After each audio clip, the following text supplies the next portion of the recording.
السلام علیکم، میرا نام عبدالرحیم ہے۔ میں مختلف حدیث کی کتابوں سے مختلف ٹاپکس پہ ویڈیوز بنا رہا ہوں۔ تو امام ابو حنیفہ کی جو مجموعہ احادیث ان سے کچھ حدیثیں ہیں۔ کتاب الایمان سے حدیث جبریل۔ اعوذ باللہ من الشیطان الرجیم، بسم اللہ الرحمن الرحیم۔ حضرت عبداللہ بن مسعود رضی اللہ تعالیٰ عنہ کا بیان ہے کہ حضرت جبریل امین علیہ السلام سفید کپڑوں میں ملبوس ایک نوجوان کی شکل میں حضور اقدس صلی اللہ علیہ وسلم کی خدمت میں حاضر ہوئے اور کہا، السلام علیکہ یا رسول اللہ صلی اللہ علیہ وسلم، یا رسول اللہ صلی اللہ علیہ وسلم، آپ پہ سلامتی ہو۔ پھر عرض گزار ہوئے، یا رسول اللہ صلی اللہ علیہ وسلم، کہ میں آپ صلی اللہ علیہ وسلم کے پاس حاضر ہو سکتا ہوں؟ آپ صلی اللہ علیہ وسلم نے جواب دیا، ہاں آپ آ سکتے ہیں۔ پھر عرض کی، یا رسول اللہ صلی اللہ علیہ وسلم، ایمان کیا چیز ہے؟ آپ صلی اللہ علیہ وسلم نے جواب دیا، اللہ تعالیٰ پہ، اس کے فرشتوں پہ، اس کی کتابوں پہ، اس کے رسولوں پہ، اور تقدیر خواہ اچھی ہو یا بری پہ ایمان لانا۔ جس پہ عرض کیا، آپ صلی اللہ علیہ وسلم نے سچ فرمایا۔ اس کے تصدیق کرنے پہ ہم نے تعجب کا اظہار کیا، گویا کہ وہ قبل ازیں جانتا ہو۔ پھر اس نے دریافت کیا، یا رسول اللہ صلی اللہ علیہ وسلم، ارکان اسلام کیا ہیں؟ حضور اقدس صلی اللہ علیہ وسلم نے جواب دیا، نماز قائم کرنا، زکوٰۃ ادا کرنا، رمضان المبارک کے روزے رکھنا اور غسل جنابت کرنا ہے۔ اس نے عرض کی، آپ صلی اللہ علیہ وسلم نے بالکل درست فرمایا ہے۔ ہم نے اس کی تصدیق کرنے پہ اظہار تعجب کیا، گویا کہ وہ پہلے سے جانتا ہو۔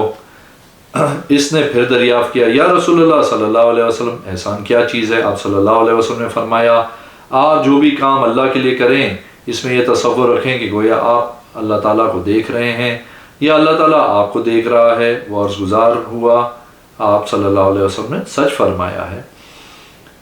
اس نے پھر دریافت کیا، یا رسول اللہ صلی اللہ علیہ وسلم، قیامت کب قائم ہوگی؟ آپ صلی اللہ علیہ وسلم نے فرمایا، جس سے سوال کیا گیا ہے وہ اس بارے میں سائل سے زیادہ نہیں جانتا۔ پھر وہ واپس پلٹ گیا۔ حضور اقدس صلی اللہ علیہ وسلم نے صحابہ کرام رضی اللہ تعالیٰ عنہ سے فرمایا، اس شخص کو میری خدمت میں پیش کیا جائے۔ ہم نے اسے تلاش کیا لیکن اسے نہ پا سکے۔ اس بارے میں حضور اقدس صلی اللہ علیہ وسلم کی خدمت میں عرض کر دیا۔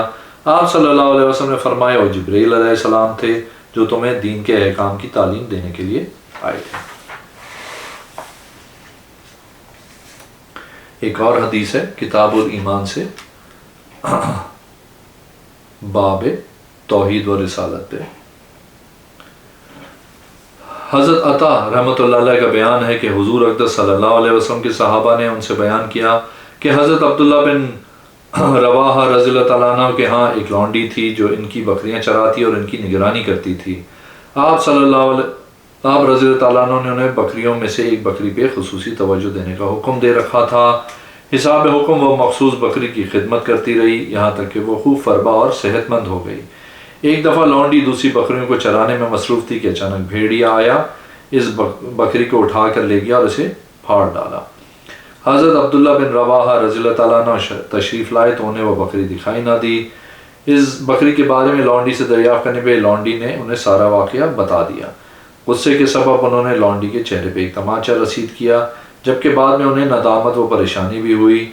آپ رضی اللہ تعالیٰ عنہ نے یہ واقعہ حضور اقدس صلی اللہ علیہ وسلم کی خدمت میں عرض کیا جو آپ پہ گراں گزرا۔ آپ صلی اللہ علیہ وسلم نے فرمایا، تم نے ایک مومن خاتون کے چہرے پہ تماچا مارا ہے۔ حضرت عبداللہ رضی اللہ تعالیٰ نے عرض کی، وہ لونڈی حبشیہ ہے جسے ایمان کے بارے میں کوئی علم نہیں۔ آپ صلی اللہ علیہ وسلم نے لونڈی کو طلب کیا اور اسے دریافت کیا، اللہ تعالیٰ کہاں ہے؟ اس نے جواب دیا، اللہ تعالیٰ آسمان میں ہے۔ آپ صلی اللہ علیہ وسلم نے پھر دریافت کیا، میں کون ہوں؟ اس نے جواب دیا، آپ صلی اللہ علیہ وسلم اللہ کے رسول ہیں۔ اس پہ آپ صلی اللہ علیہ وسلم نے فرمایا، یہ مومنہ خاتون ہے، بس تم اسے آزاد کر دو۔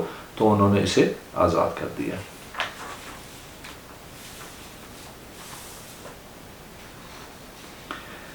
ایک اور حدیث ہے، حدیث نمبر 5۔ حضرت بریدہ بن حصیب رضی اللہ تعالیٰ عنہ کا بیان ہے، ایک دفعہ ہم حضور اقدس صلی اللہ علیہ وسلم کی ہی خدمت میں موجود تھے۔ آپ صلی اللہ علیہ وسلم نے اپنے صحابہ رضی اللہ تعالیٰ عنہ سے فرمایا، آپ لوگ آئیں تاکہ ہم اپنے یہودی ہمسائے کی عیادت کرائیں۔ راوی کا بیان ہے، حضور اقدس صلی اللہ علیہ وسلم یہودی کے گھر میں داخل ہوئے تو اسے نزا کی حالت میں پایا۔ آپ صلی اللہ علیہ وسلم نے اس کا حال پوچھنے کے بعد فرمایا، تم اللہ تعالیٰ کے ایک معبود حقیقی ہونے اور میری رسالت کی گواہی دے دو۔ اس نے نظریں گھما کے اپنے والد کی طرف دیکھا مگر اس کے والد نے اسے کوئی بات نہ کی۔ آپ صلی اللہ علیہ وسلم نے اسے پھر فرمایا تم اللہ تعالیٰ کے معبود حقیقی ہونے اور میری رسالت کی گواہی دے دو۔ اس نے پھر اپنے باپ کی طرف دیکھا، اس بار اس کے باپ نے اسے کلمہ شہادت پڑھنے کی اجازت دے دی۔ نوجوان نے کہا میں اس بات کی گواہی دیتا ہوں کہ اللہ تعالیٰ کے سوا کوئی معبود نہیں اور محمد صلی اللہ علیہ وسلم اللہ کے رسول ہیں۔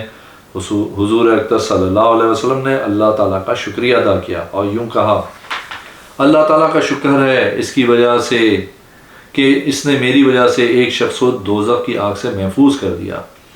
ایک دوسری روایت میں یہ مضمون اس طرح بیان کیا گیا ہے کہ ایک دن حضور اقدس صلی اللہ علیہ وسلم نے اپنے صحابہ کرام رضی اللہ تعالیٰ عنہ سے فرمایا آپ لوگ آئیں ہم اپنے ہمسائے یہودی کی عیادت کرائیں۔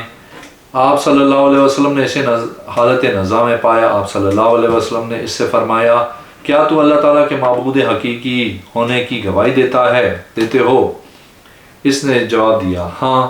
آپ صلی اللہ علیہ وسلم نے فرمایا کیا تم میری رسالت کی گواہی دیتے ہو؟ تو اس شخص نے اپنے باپ کی طرف دیکھا، 3 بار اسی طرح ہوا۔ پھر باپ کی طرف سے اجازت ملنے پہ اس نے کہا میں اس بات کی گواہی دیتا ہوں کہ آپ اللہ تعالیٰ کے رسول ہیں صلی اللہ علیہ وسلم۔ اس پر آپ صلی اللہ علیہ وسلم نے کہا تمام تعریف ذات کے لیے ہیں جس نے میرے سبب ایک شخص کو دوزخ کی آگ سے بچا لیا۔ ایک اور حدیث ہے، حدیث نمبر 6۔ حضرت ابو ہریرہ رضی اللہ تعالیٰ عنہ کے بیان ہے بے شک حضور اقدس صلی اللہ علیہ وسلم نے فرمایا ہر بچے کی تخلیق فطرت سلیمہ پہ ہوتی ہے، بعد ازاں اس کے والدین اسے یہودی اور نصرانی بنا لیتے ہیں۔ آپ صلی اللہ علیہ وسلم سے دریافت کیا گیا یا رسول اللہ صلی اللہ علیہ وسلم بچپن میں فوت ہو جانے بچوں کا کیا حکم ہے؟ آپ صلی اللہ علیہ وسلم نے حکم دیا اللہ تعالیٰ ہی بہتر جانتے ہیں کہ وہ مستقبل میں کیا کرنے والے تھے۔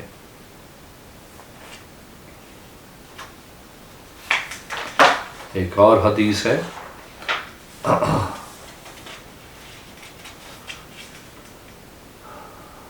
باب نمبر 4 سے۔ حضرت جابر رضی اللہ تعالیٰ عنہ کا بیان ہے حضور اقدس صلی اللہ علیہ وسلم نے فرمایا مجھے اس بات کا حکم دیا گیا ہے کہ میں لوگوں کو کفار و مشرکین سے جہاد کروں یہاں تک کہ وہ کلمہ طیبہ پڑھ لیں۔ جب وہ کلمہ طیبہ پڑھ لیں گے تو انہوں نے مجھ سے اپنی جانوں اور اموال کو محفوظ کر لیا مگر شرعی طریق کار سے ان کا معاملہ اللہ تعالیٰ کے سپرد ہے۔ ایک اور حدیث ہے باب نمبر 5 سے۔ حضرت ابو زبیر رضی اللہ تعالیٰ عنہ کا بیان ہے میں نے حضرت جابر بن عبداللہ رضی اللہ تعالیٰ عنہ سے دریافت کیا کیا تم لوگ گناہوں کو شر خیال کرتے ہو؟ انہوں نے جواب دیا نہیں۔ حضرت ابو سعید خدری رضی اللہ تعالیٰ عنہ کا بیان ہے میں نے ایک مرتبہ حضور اقدس صلی اللہ علیہ وسلم سے دریافت کیا یا رسول اللہ صلی اللہ علیہ وسلم اس امت میں کوئی ایسا بھی گناہ ہے جو کفر تک پہنچتا ہے؟ آپ صلی اللہ علیہ وسلم نے جواب دیا نہیں سوائے اللہ تعالیٰ کے ساتھ شرک کرنے کے۔